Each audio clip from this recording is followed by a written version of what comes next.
Hello guys, চলে এসেছি একটা নতুন ভিডিও নিয়ে। আমি একটা জগদ্ধাত্রী ঠাকুর বানিয়েছি। এখনও সিংহের মাথাটা বানানো আছে, এখনও লাগানো হয়নি।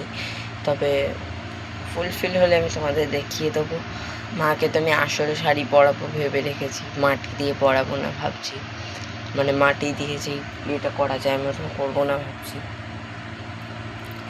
যাই হোক, তোমাদেরকে আমি দেখিয়ে দিই আমার সেই জগদ্ধাত্রী ঠাকুরটা।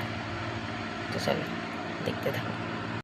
তো এই হচ্ছে আমার জগদ্ধাত্রী ঠাকুরটা। এখানে সিংহের মাথাটা বসবে।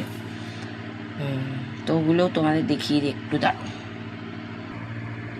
এই যে এখানে সিংহের মাথাটা হাফ বানিয়েছি, এখন হাফ বানাতে লাগবে।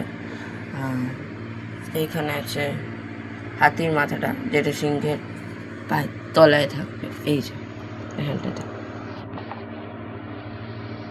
এখানটাতে থাকবে।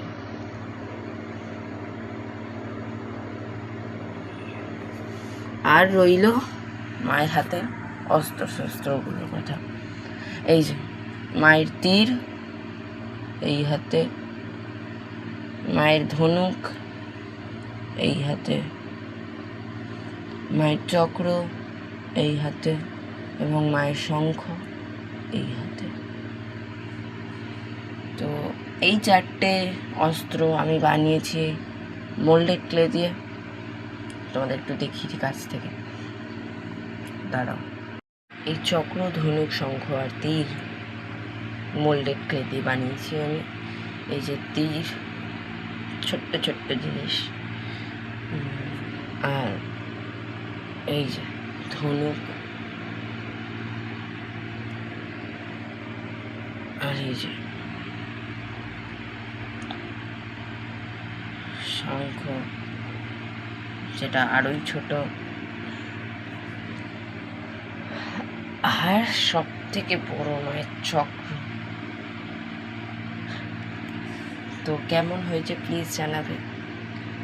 খারাপ হয়েছে বুঝতে পারছি, কি বলো তো, আমি তো পাকা হাতের কাজ একদম ওই কাজ জানি না, যেইটুকু পারি সেইটুকু ভাবে বানিয়েছি। যদি বাজে হয়ে থাকে সেটাও কমেন্টে জানিও, যদি ভালো হয়ে থাকে সেটাও কমেন্টে জানিও। আর অস্ত্রগুলো কেমন হয়েছে, সব থেকে মোল্ডেড ক্লে দিয়ে বানিয়েছি বললাম, ওগুলো কেমন হয়েছে একটু জানিয়ে দিও। চলো টাটা। ও হ্যাঁ, সব থেকে বড় কথা হচ্ছে আমি কিন্তু ঠাকুরটা এখনও রং করিনি, যেটা তোমরা দেখতে পাচ্ছ। ঠাকুরটা আমি এখনও রং করব। আর আমার ইচ্ছা আছে আমি আসল কাপড় পরাবো। আমার কাছে চিট কাপড় আছে। চিট কাপড় কেন, আমার এমনি অনেক কাপড়ই আছে আমার কাছে ছোটো ছোটো। তো আমার ইচ্ছা আছে মাকে ওই কাপড় পরানোর। তো চলো, আর কিছু বলে নেই, টাটা।